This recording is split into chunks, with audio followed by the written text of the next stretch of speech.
Hello and welcome to World News here on TVP World. My name is Diana Skye.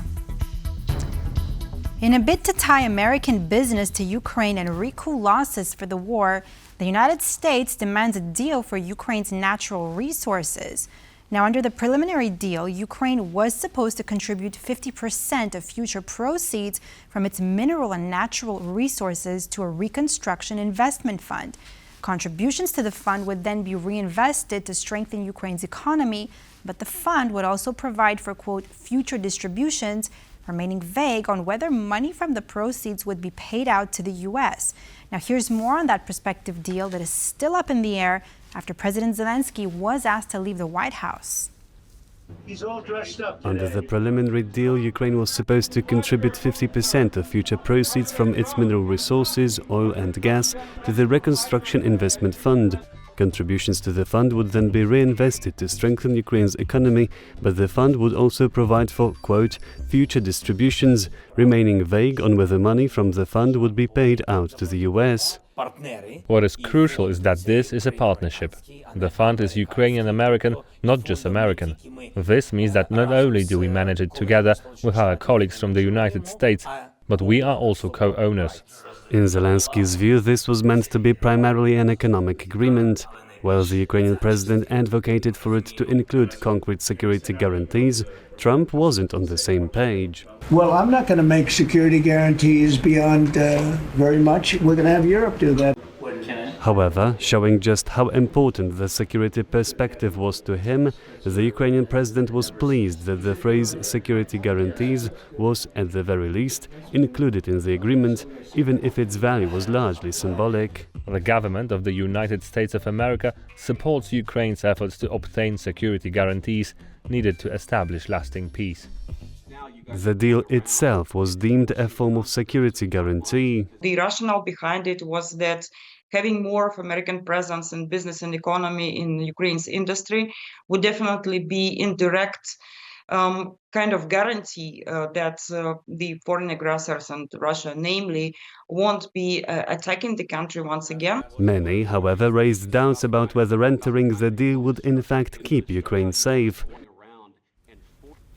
It's been a high-stakes weekend for global diplomacy. European leaders are gathering in London for the Ukraine Defense Summit hosted by UK Prime Minister Keir Starmer. After a tumultuous week of talks surrounding Kyiv and Washington, a lot is at stake. Our reporter, Sonia Gatabishyan, is in London. We go to her right now. Sonia, good morning. So, you're there. What can you tell us about what to expect from today's meeting? Good morning, Diana. Well, what not to expect? It's been a tumultuous week indeed, and today's Ukraine Defense Summit formally has three objectives. Number one, discussing strengthening Ukraine's position in general. Number two, discussing the peace deal and obtaining a lasting peace. And number three, what we just discussed or heard about in the previous material, security guarantees, and in particular, obtaining strong security guarantees. Three ambitious objectives at the same time, three very important ones. This is why we will have a number of European leaders in attendance, including even the leaders of European Commission and European Council. From the Polish side, Polish Prime Minister Donald Tusk will be in attendance. And this meeting, one could say, is some sort of a sequel to a meeting by President Macron after the Munich Security Conference, which was the first wave of shockwaves sent from the United States administration to Europe. Just as a reminder, at the time, Vice President J.D. Vance mentioned that there is a new sheriff in town, referring to Donald Trump, and that message was received loud and clear. What it meant in practice was United States stepping down on its security commitments towards Europe and towards Kyiv. At the same time, U.S. Special Envoy for Ukraine and Russia at the time, Keith Kellogg, mentioned that Europe will not have a seat at the negotiating table. It will not have a seat in discussing peace in Ukraine. And I think this is why Europe is stepping up and trying to have a table of its own. And so this is a continuation of these efforts. You mentioned it was a tumultuous week, and indeed 7 days, but what a week. This week, President Macron, as well as Prime Minister Keir Starmer and President Zelenskyy were all in Washington, D.C. to try and convince President Trump to reconsider its stance on Ukraine, on security commitments to Europe, but that was to no avail, especially the Friday meeting with President Zelenskyy. It provided new challenges, and I think this will be the starting point of today's discussions. Where does this leave Europe without the United States, or without the commitments that we've previously seen from the United States? Trump's stance is now not only in contrast to the Biden's administration, but some say this is even in contrast to decades of transatlantic relations that were vested in commitments to cooperation, and especially security cooperation. So a lot is at stake. We have a lot of uncertainty, but hopefully we will know more after today's meeting. And we will definitely be coming back to you throughout the day for those developments, and particularly hoping to see what results this summit will bring. Thank you so much, Sonia Gatabishyan, coming to us live from London.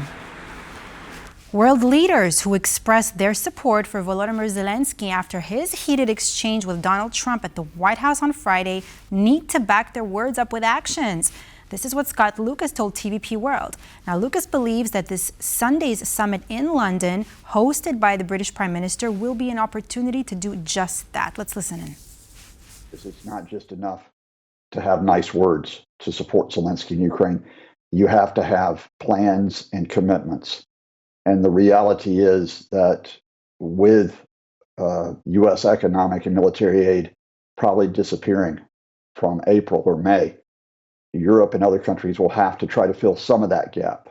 And I think you'll see other commitments from European countries today, which will be both military aid and also that non-military aid to make sure that services continue to function, to make sure that energy continues to be delivered, despite Vladimir Putin's attempt to crush Ukraine's daily life.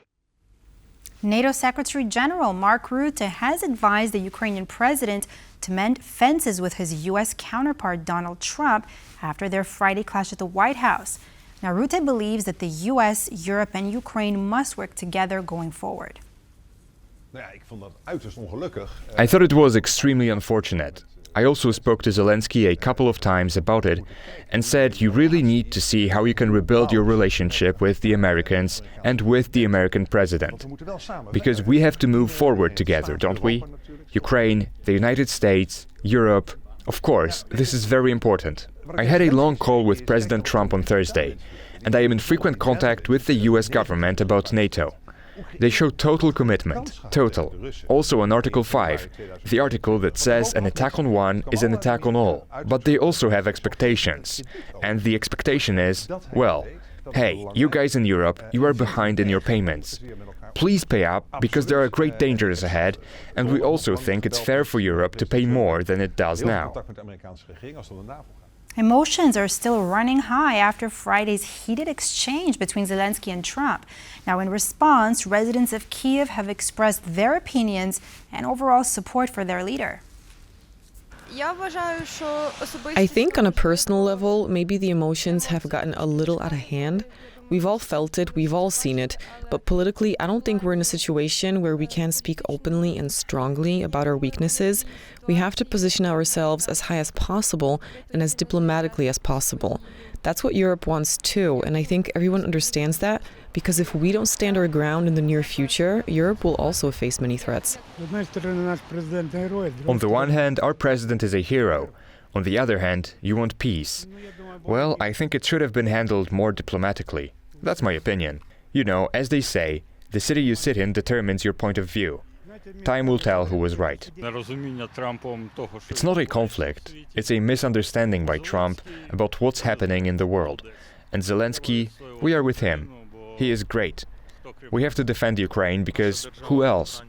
Our state has given up all its weapons, including nuclear weapons, under the guarantee of America and other countries. These factors would have stopped the aggressor by now. We have given up everything that protected us, and now we have to give up our sovereignty, our independence, our identity. There are no other options. Only we can change something, and we are trying to do it. In my opinion, Trump tried to make peace with Russia at the expense of Ukraine. That's why Zelenskyy objected. In my opinion, it was the right thing to do. Whether it was wise or not, I don't know. I think at least it was courageous. And we can't say now what the consequences will be. At least I can't. We'll see. It's hard to say. Trump is a totally unpredictable figure. It was definitely the right thing to do. How wise it was, I can't judge. I'm not a political scientist, I'm not a diplomat, but from a citizen's point of view, he was defending our country. A former spy and close friend of Vladimir Putin is pushing to restart Russia's Nord Stream 2 gas pipeline to Europe. Now, his efforts have the backing of U.S. investors. Now, Matthias Warnig is an ex-Stasi officer from East Germany who ran Nord Stream 2's parent company for Kremlin-controlled gas giant Gazprom until 2023, and he is the man behind the plan. According to sources close to the prospective deal, Warnig decided to approach the Trump administration through American entrepreneurs. The subject fell on rotten ground as the relationship between Kyiv and Washington deteriorates and economic ties between the United States and Russia tighten. Now, any such deal between Washington and Moscow would require the U.S. to lift sanctions against Russia. Some American investors have reportedly expressed interest in possible cooperation. Other reports, however, suggest that some EU officials have become aware of these talks and expressed concern regarding these developments. The co-founder of Politico, Matthew Kaminsky, shared his positive outlook on Washington-Kyiv relations despite calling the U.S. president a terrible deal-maker in conversation with TVP World's Grzegorz Nawrocki. Everything seems realistic now in our politics. But I don't think the game is over. Just in a narrow sense, I don't think it's over for the Ukrainians. Trump didn't say the deal is off on the minerals. He just said, come back when you're ready to talk, in a very Trumpy kind of, I'm showing that I'm the alpha dog here, right, and Zelenskyy is not. Secondly, suddenly not everything has been blown up here. It was just one incident in the White House. It was preceded by a very good visit from Keir Starmer, the British Prime Minister, then the French President before, the Polish Foreign Minister. I think Sikorsky was there the previous week. So there are these conversations and these very deep security and commercial relationships that are still in place. I mean, what's terrifying about the Ukraine situation is actually the Afghan peace plan going back to 2019, 2020. That was actually Trump's peace plan that then Biden implemented. And what it meant was the Taliban came back within days and it blew up Biden's presidency. And I fear that Trump's instincts here are similar. He tends to put the pressure on the weaker party, which is the Ukrainians. And he has always given a free pass to Vladimir Putin. Rhetorically, but also, he's not pushing him in any way. So there's a lot to be concerned about, but the game is, as we've said over and over again, is not over, and there's actually many sensible things that a lot of people thought that Trump could do better than Biden by channeling, by being much more decisive in terms of supporting the Ukrainians to gain leverage on the battlefield and then take that leverage to negotiations. For someone who says that he's about the art of the deal, he's a terrible diplomatic deal maker based on the Afghan example that we know and so far what's been going on with Ukraine and Russia. Yulia Navalnaya, the widow of the late Russian opposition leader Alexei Navalny, joined a Russian anti-Putin protest in Berlin this weekend. Local police say some 800 people gathered in front of the Russian embassy in Berlin. Now, protesters were seen carrying signs reading, "Putin is a killer," referring to Alexei Navalny's death in a Russian corrective colony. But they also expressed their objection to how President Trump treated Volodymyr Zelenskyy in the Oval Office on Friday. Now, the Russians gathered there in front of the embassy in Berlin and expressed their support for the Ukrainian people and their European partners.